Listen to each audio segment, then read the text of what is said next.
Hello everyone, you all are welcome to this tutorial video. This is our reading passage 2 of test 4 from Cambridge IELTS Academic 14. In this video, we will sort out true false not given question statements. So let's move on to the question statements.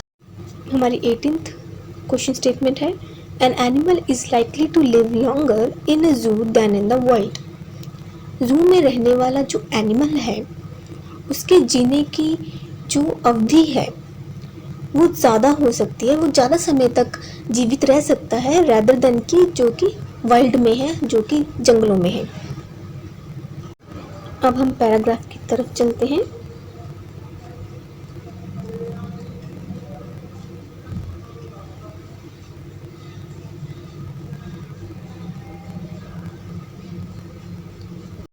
अब हम जल्दी से paragraph को scheme करेंगे और देखेंगे कहाँ पर बात की गई हुई है कि जू में अगर कोई एनिमल रहता है तो उसके जीने की एक्सपेक्टेंसी जो है वो ज़्यादा है रैदर देन कि जो वाइल्ड में रहता है।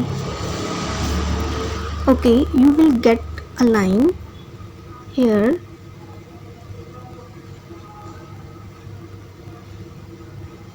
ओके, इस लाइन में हमें कुछ ऐसे कीवर्ड्स मिल रहे हैं जो हमारे क्वेश्चन स्टेटमेंट के साथ कुछ रिजेंबल करते हैं। तो हम इस क्वेश्चन स्टेटमेंट को और इस पैराग्राफ की लाइन को मैच करते हैं। ठीक है, देखते हैं कि ये लाइन उसके साथ मैच कर रही है। अगर पूरी के पूरे स्टेटमेंट और ये पैराग्राफ की लाइन मैच कर रही है तो आंसर ट्रू होगा। ओके, पैराग्राफ की लाइन को पढ़ते हैं। The average captive animal will have a greater life expectancy compared with it wild counter part. The average captive animal, captive mean जो जू में रहने वाले एनिमल है। यहाँ पे वो कैप भी लिखी हुई है कि कैप्टिव मीन जिनको पिंजरे में रखा गया है, ठीक है, कैप्चर किया हुआ है।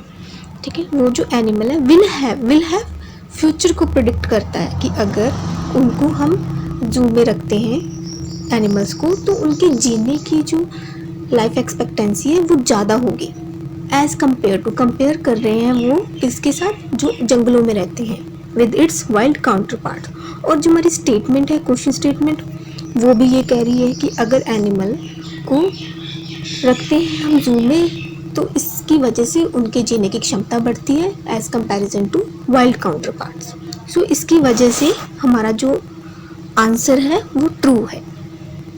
नेक्स्ट क्वेश्चन स्टेटमेंट हमारी there are some species in zoos which can no longer be found in the wild. कि कुछ ऐसी प्रजातियां हैं जू में जो कि अब जंगलों में नहीं पाई जा सकती। तो अब हम चलते हैं अपने पैराग्राफ की तरफ।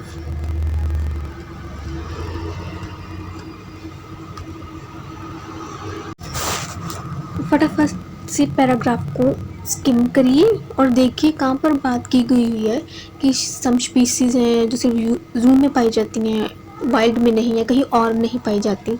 सिर्फ ये देखना है कि कहाँ पर लिखा हुआ है। ठीक है, skim skim skim skim. Okay, then you get a line a good number of species only exist in captivity with many of these living in zoos. Okay, now we will compare this line with our statement line or see whether it is resemble with that or not. Paragraph की line को समझते हैं। A good number of species only exist in captivity with many of these living in zoos. Still more only exist in wild because they have been reintroduced from zoos or have wild populations that have been boosted by captive bred animals. A good number of species यानी कि कुछ species हैं, अच्छा amount है उन species का जो कि सिर्फ कैप्टिविटी में एग्जिस्ट करते हैं। कैप्टिविटी मीन्स जू में। With many of this living in जू, स्टिल मोर मतलब उससे भी कई ज़्यादा सिर्फ एग्जिस्ट करती हैं जंगलों में बिकॉज उनको री इंट्रोड्यूस किया जा चुका है जू से और वहाँ पर वो वाइल्ड पॉपुलेशन है जो कि बूस्ट कर दी जा चुकी है बाय कैप्टिव ब्रेड एनिमल्स के द्वारा। सो क्वेश्चन स्टेटमेंट बोल रही है कि सम स्पीशीज, कुछ स्पीशीज, ज़्यादा नहीं, कुछ स्पीशीज तो सिर्फ जू में है जो कि जंगलों में नहीं है। जंगलों में इससे भी कई ज़्यादा है। ओके, सो इस तरह से ये हमारा आंसर हुआ ट्रू। हमारी next question statement, improvements in the quality of TV wild life documentaries have resulted in increase number of जू विजिटर्स। कि जो टीवी वाइल्ड लाइफ डॉक्यूमेंट्रीज दिखाई जाती हैं उनकी क्वालिटी में जो इम्प्रूवमेंट हुई है उसकी वजह से जो जू विजिटर्स हैं उनके नंबर में इंक्रीज हो चुका है। पैराग्राफ की तरफ चलते हैं।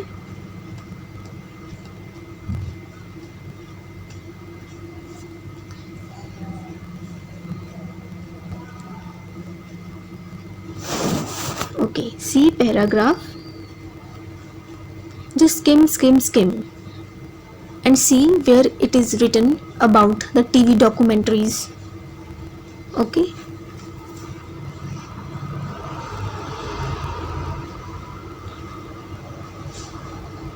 okay, in the second line you will get, oh so sorry, this line, documentaries, read this whole line. Okay, now अब हम देखते हैं कि ये क्वेश्चन स्टेटमेंट के साथ रिजेंबल करती है कि नहीं। एक्सप्लेनेशन को रीड करें। While it is true that TV documentaries are becoming even more detail and impressive, कि ये सच है कि जो टीवी डॉक्यूमेंट्रीज हैं वो बहुत ही ज़्यादा डिटेल्ड और इम्प्रेसिव हो रही हैं, बट हमारी क्वेश्चन स्टेटमेंट क्या बोल रही है कि टीवी वाइल्ड लाइफ डॉक्यूमेंट्री की क्वालिटी में इम्प्रूव होने की वजह से जो नंबर ऑफ जू विजिटर्स हैं वो इंक्रीज हो चुका है। ये दोनों जो स्टेटमेंट्स हैं ये कुछ अलग अलग चीज़ों को एक्सप्लेन कर रही है। क्वेश्चन स्टेटमेंट कुछ अलग चीज़ को एक्सप्लेन कर रही है और सी कुछ अलग चीज़ को। नंबर ऑफ विजिटर्स की बात हुई है क्वेश्चन स्टेटमेंट में, बट उसकी जो एक्सप्लेनेशन हम देखें सी पैराग्राफ में तो वहाँ पे कोई भी जू विजिटर्स की बात नहीं हुई। क्वालिटी में इम्प्रूवमेंट किया गया उसके बारे में भी कोई बात नहीं हुई। So that's why it's answer is not given. 21st question statement, zoos have always excelled at transmitting information about animals to the public। कि जो zoos हैं वो हमेशा अच्छे रहे हैं इस इंफॉर्मेशन को ट्रांसमिट करने के लिए about animals to the public. Public को एनिमल्स के बारे में इंफॉर्मेशन ट्रांसमिट करने के लिए जो जू है वो हमेशा एक्सेल रहे हैं, अपनी बेस्ट परफॉर्मेंस दी है उन्होंने। अब हम चलते हैं पैराग्राफ की तरफ।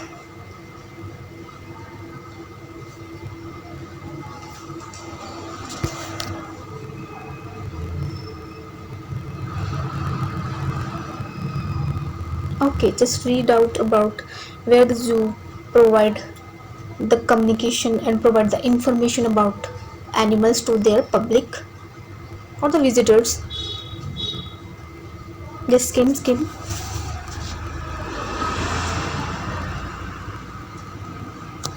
In the first line you get the answer.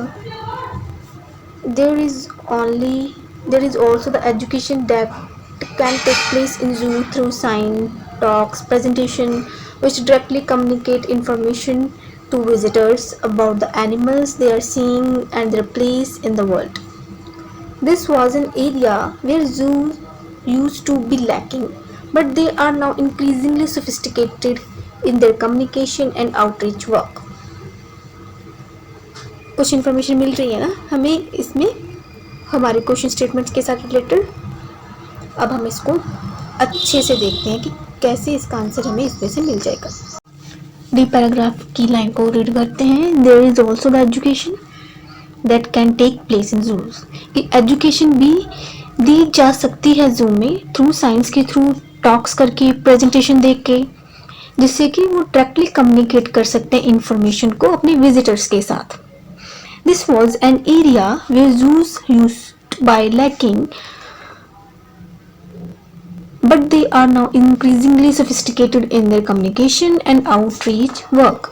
ये वो एरिया था जहाँ पर जो जू थे यूजुअली लैक कर रहे थे, जिस चीज़ में वो उनको कमी थी, बट नाउ वो इंक्रीजिंगली अपने कम्युनिकेशन को इतना सोफिस्टिकेट बना लिया है, इतना एडवांस्ड बना लिया है और उनका जो काम है वो आउटरीच कर चुका है। सो इट मीन्स कि वो हमेशा एक्सेल्ड नहीं रहा।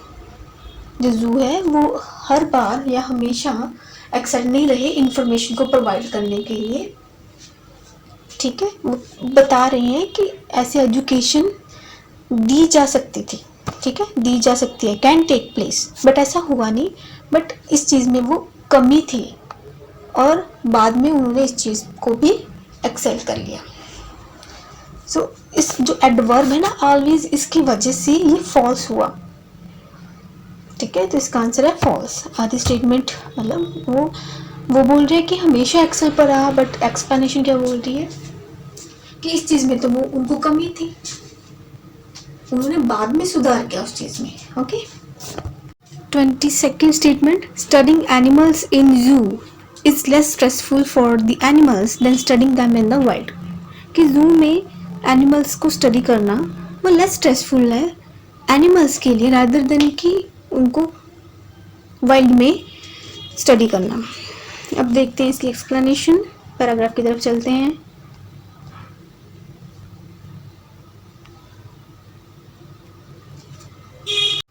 Okay, just do the skimming process and see what it is written about the studying animals. Okay, less stressful task, something else like that.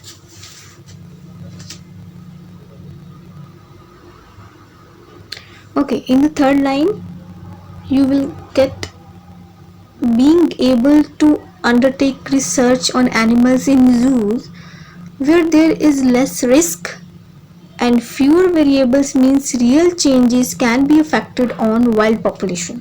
Okay, so we get something about our question statement in this line.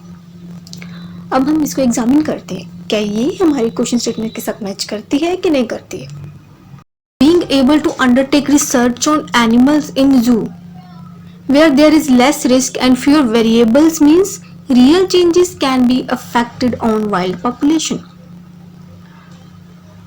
जू में animals के ऊपर research करने के able होना जहाँ पर less risk है और फ्यूअर वेरिएबल्स हैं, इसका मीन्स यह है कि जो रियल चेंजेस हैं